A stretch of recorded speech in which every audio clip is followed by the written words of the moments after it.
everyone. Thanks so much for tuning into Sin's Workshop. I hope you're all having a wonderful day. So today we are going to be reviewing the last bookstore on Earth, which for some reason I want to just call the last bookshop on Earth, but that's incorrect.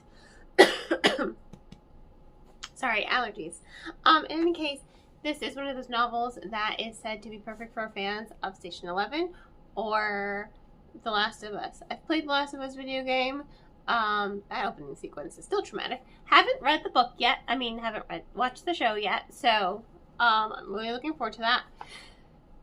Sometimes with two kids, it's hard. In any case, this book, I really do get why it's saying it's perfect for fans of both of those fandoms. It wasn't my favorite book. This was the January Barnes & Noble book club pick. And it wasn't my favorite. I liked it. I wouldn't say I loved it, though. And that kind of sucks a little bit. I liked the dystopian aspect of the novel. And I liked the flashbacks that our main character, Liz, has. I think the flashbacks needed to be fleshed out a little bit more.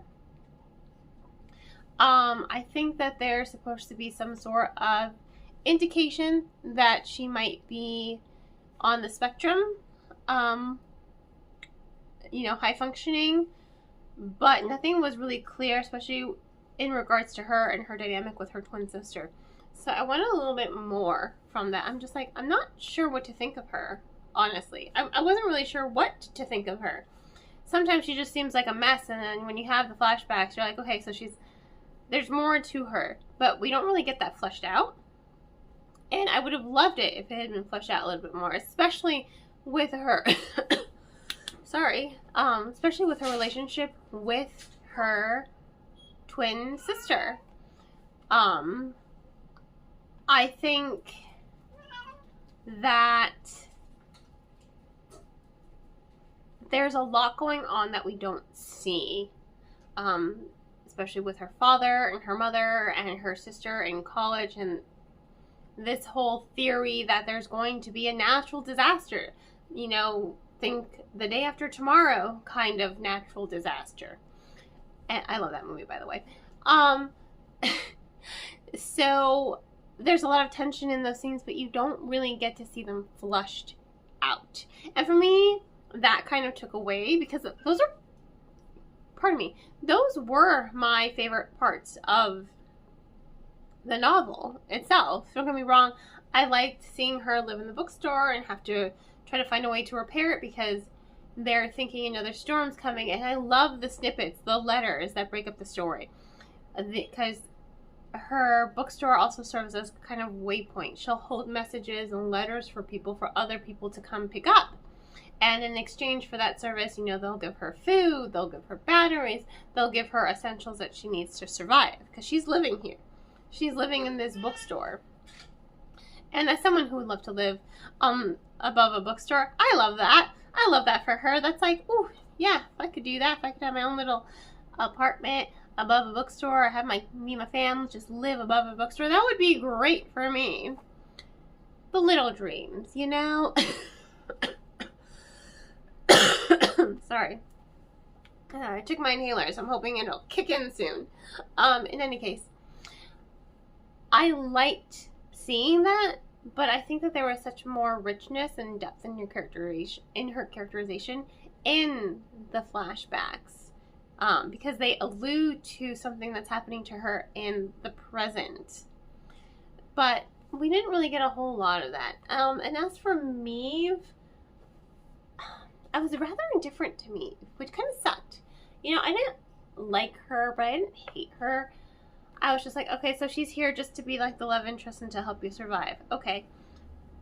There's more to Maeve, and we don't really get to see any of that explored. We don't really get to see all of her story. And I think if we had seen more of her story, I would have felt more invested in the romance between these two characters, and I just wasn't, unfortunately. I wanted so much more from that, and I wanted so much more from this novel as a whole. I think it was a good novel, but it could have been better because it just felt very...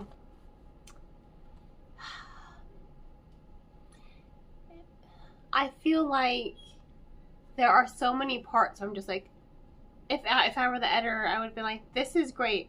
Can we please develop this scene a little bit more? I would have been like, this is great. I want us to flesh this out a little bit more. This is great. Can we see something about Maeve's past? You know, we need something. There were things that needed to be fleshed out. The dynamic needed to be fleshed out. The way we're getting to know Liz is through those flashbacks. Whereas with Maeve, she's just kind of standoffish. She just wants to hold out in this bookstore until the storm. She really doesn't even want to be here, but then she grows attached to Liz. I like the camaraderie between their two characters. I just wasn't invested in it. And I'm glad Liz got her happy ending with her. But again, I would have liked Maeve to be developed a little bit more and fleshed out more, so that way there was a little bit more depth to their dynamic as a whole. So, you know, not a bad novel. It's just one of those novels that has so much more potential, and I feel like the publisher just didn't delve into all the potential that was there for it, because there's so much there. Like, the outline's there. You just have to flesh it out a little bit more, not even a lot more, just a little bit more here and there to make us readers more emotionally invested in the story. So, you know, to each their own. It was good. I liked it. I just didn't love it. So on that note, you know, if you want to go ahead and give this book a shot yourself and form your own opinion, I'm all for that. Please don't forget, the links for all of that will be in the description. On that note, please don't forget to like, subscribe, and share with all your book loving friends. I hope you all have a wonderful rest of your day, and as always, happy reading.